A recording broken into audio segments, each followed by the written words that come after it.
Look at this super awesome native plant. If the flowers aren't cool enough for you, look at the silver foliage there.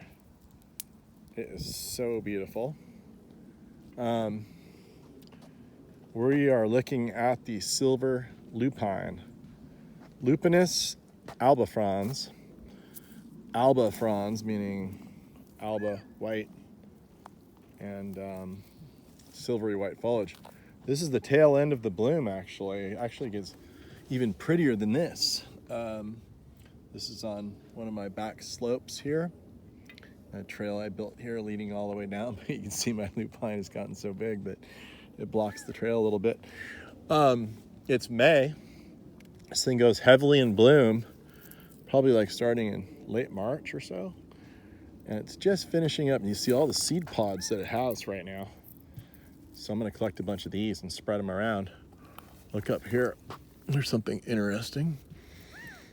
A ladybug right there, enjoying himself or herself on the flowers. So this plant is native through California, especially in the coastal range. You'll see it on disturbed grounds, a lot of times on road cuts, you know, where they cut in the side of the road, and they'll have more of a rocky terrain underneath where the grasses can't compete. You'll see this plant colonizing there. And you can see it's kind of like a situation like that here. I kind of cut this back a little bit. And I established some of these down here.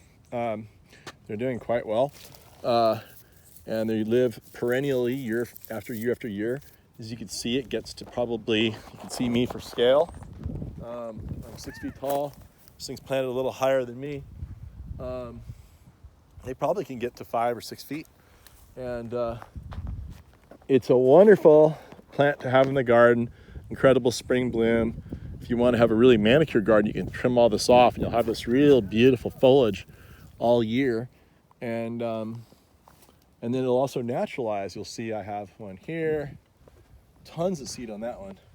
And have one here sprouting up, and there's some more up there. What I do is I walk through here and I kind of pick out the things that aren't supposed to be here, hopefully before they set seed, and I encourage the things I do want. I have some Matilla poppy. That's a whole other story up there. It's a native plant to Southern California, kind of arroyos, and it's taking over. I think I have to get rid of it. It's just getting insane.